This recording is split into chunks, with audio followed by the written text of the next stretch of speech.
အရှေ့အလယ်ပိုင်းစစ်ပွဲကပြန်ပြီးရပ်တန့်သွားပြီလို့ထင်နေကြချိန်မှာပဲအမေရိကန်ရဲ့အဆင့်အမြင့်ဆုံးအပါချီစစ်ရဟတ်ယာဉ်တစ်စီးကိုအီရန်က drone နဲ့ပစ်ချလိုက်တဲ့အတွက်ငြိမ်းချမ်းရေးမျှော်လင့်ချက်တွေစောက်ထုံးမိုးမျှော်ပြောင်းလဲသွားပါပြီ။အမေရိကန်သမ္မတဒေါ်နယ်ထရန့်ကဒီတိုက်ခိုက်မှုကိုအမေရိကန်အနေနဲ့မဖြစ်မနေကိုလက်တုံ့ပြန်ရမယ်လို့ကြေညာလိုက်တဲ့အတွက်အရှေ့အလယ်ပိုင်းမှာဘာတွေဆက်ဖြစ်လာမလဲဆိုတာကိုစိုးရိမ်စရာဖြစ်လာပါတယ်။ဖြစ်စဉ်ကတော့မနေ့ကအင်္ဂါနေ့မနက်အစောကြီးမနက်3 နာရီလောက်မှာဖြစ်ခဲ့တာပါ။အိုမန်နိုင်ငံကမ်းလွန်ပင်လယ်ပြင်ဟော်မုတ်ရေလက်ကြားပေါ်မှာကင်းလှည့်နေတဲ့အမေရိကန်လေတပ်ရဲ့အပါချီရဟတ်ယာဉ်ကိုအီရန်ရဲ့ရှဟတ် drone ကဝင်တိုက်ခဲ့ပြီးတော့ပစ်ချခဲ့တာဖြစ်ပါတယ်။ဒီလိုရှဟတ် drone တွေကအတန်တိတ်ပြီးတော့အနှိမ့်ပြန်နိုင်တဲ့အတွက်လေကြောင်းရန်ကာကွယ်ရေးစနစ်တွေကိုအလွယ်တကူရှောင်နိုင်စွမ်းရှိပါတယ်။ဒါပေမဲ့အမေရိကန်ရဲ့တာဝန်ရှိသူတွေကတော့ဒါကအီရန်ဘက်ကတမင်ရည်ရွယ်ပြီးတိုက်တာလားဒါမှမဟုတ်မတော်တဆဝင်တိုက်မိကြလားဆိုတာကိုတော့ရှင်းရှင်းလင်းလင်းမသိရသေးဘူးလို့ဆိုပါတယ်။ကံကောင်းတာကရဟတ်ယာဉ်ပေါ်မှာပါတဲ့လေယာဉ်မှု2ဦးစလုံးအသက်အန္တရာယ်မရှိကြဘူး။သူတို့ကိုအမေရိကန်ရေတပ်ရဲ့ကယ်ဆယ်ရေးယာဉ်ကနေပြီးအမြန်ဆုံးကယ်တင်နိုင်ခဲ့ပါတယ်။ဒါပေမဲ့ဒါကအီရန်နဲ့စစ်ပွဲစတင်ကြတဲ့က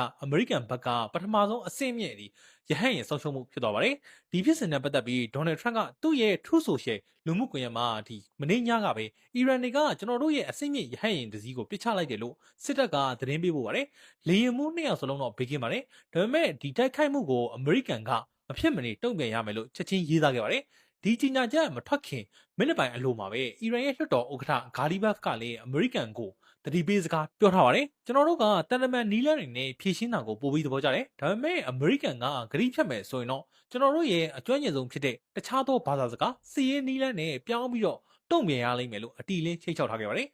ဒီပဋိပက္ခမှာအဓိကအလှည့်ပြောင်းဖြစ်နေတာကတော့လက်ဘနွန်နိုင်ငံအရေးဖြစ်ပါတယ်တကယ်တော့တနင်္လာနေ့တုန်းကဒေါ်နယ်ထရန့်ရဲ့ဂျားဝင်တောင်းဆိုစေ့စပ်မှုကြောင့်အီရန်နဲ့အစ္စရေးကအပြန်အလှန်ပစ်ခတ်တာတွေရပ်ထားဖို့သဘောတူခဲ့ကြပါပါဒါပေမဲ့အီရန်ကကြိုပြီးတော့သတိပေးထားတာရှိပါတယ်အဲ့ဒါကတော့လက်ဘနွန်မှာရှိတဲ့သူတို့ရဲ့မဟာမိတ်ဟစ်စဘိုလာတပ်ဖွဲ့တွေကိုအစ္စရေးကဆက်ပြီးတိုက်နေရင်အပြည့်ရထားကိုဖျက်ပြီးတော့အစ္စရေးကိုဆက်ပြီးတိုက်မယ်ဆိုတာပဲဖြစ်ပါတယ်။ဒါပေမဲ့အစ္စရေးကတော့ဒီသတိပေးချက်ကိုဂယူးမဆိုင်ဘဲနဲ့အင်္ဂါနေ့မှာလက်ဘနွန်တောင်ပိုင်းရဲ့တမိုင်းဝင်စိတ်ကမ်းမြို့ကြီးဖြစ်တဲ့တိုင်ရာမြို့ကိုပြင်းပြင်းထန်ထန်ပုံကျဲခဲ့ပါတယ်။အစ္စရေးရဲ့ဒီလိုလုပ်ရက်တွေကဒေါ်နယ်ထရန့်ကြိုးပမ်းနေတဲ့ငြိမ်းချမ်းရေးအစီအစဉ်ကိုအကြီးအကျယ်အဟန့်အတားဖြစ်စေပါတယ်။ဒါကြောင့်ဒေါ်နယ်ထရန့်ကအစ္စရေးဝန်ကြီးချုပ်နေတန်ယာဟုစီကိုဖုန်းဆက်ပြီးတော့ဘီဘီခမားသတိထားလုပ်ရင်ကောင်းမယ်မဟုတ်ရင်ဒီစစ်ပွဲမှာခမားတယောက်တည်းအထီးကျန်ဖြစ်သွားလိမ့်မယ်လို့ပြင်းပြင်းထန်ထန်ကိုသတိပေးခဲ့ပါတယ်။အမေရိကန်ဆိုင်ရာအစ္စရေးတန်အမတ်ကလည်းသူတို့မဟာမိတ်နိုင်ငံခြားမှာဖြည့်ရှင်းရမယ့်သဘောထားကွဲလွဲမှုတချို့ရှိနေတယ်လို့ဝန်ခံထားပါတယ်။ဒါပေမဲ့အစ္စရေးစစ်တပ်ရဲ့အကြီးအကဲကတော့လုံးဝနောက်ဆုံးမဲ့ပုံမပေါ်သေးပါဘူး။အီရန်ကိုတနင်္လာနေ့ကလက်တုံ့ပြန်တိုက်ခိုက်ခဲ့တာက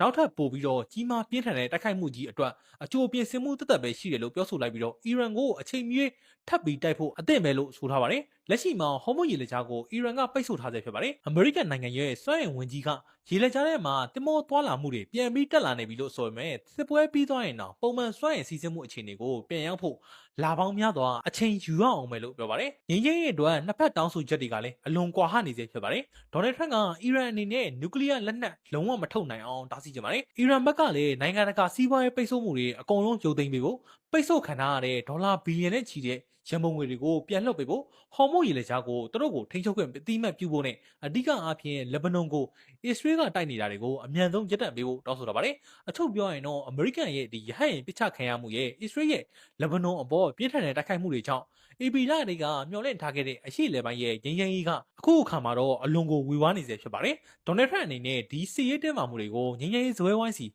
ီပြန်ပြီးတော့ခေါ်လာနိုင်မလားဒါမှမဟုတ်တကယ်ပဲစစ်မီးကိုပို့ပြီးကြီးထွားလာအောင်လုပ်မလားဆိုတာကတော့ဆက်ပြီးစောင့်ကြည့်ရမယ့်အနေအထားမှာရှိပါတယ်အခုလိုစိတ်ဝင်စားစရာကောင်းတဲ့နိုင်ငံတကာသတင်းအကြောင်းအရာတွေကိုနေ့စဉ်သိရှိနိုင်ဖို့ကျွန်တော်ရဲ့ YouTube Channel ဖြစ်တဲ့ Link ကို Subscribe လုပ်ထားလို့ရပါတယ် Telegram Channel ရဲ့ Politics လက်မှာတော့သတင်းတိုလေးတွေကိုဖတ်ချင် join ထားလို့ရပါတယ်အားလုံးပဲ begin လုပ်ရပါသည်ကျွန်တော်ကတော့ Link ပါ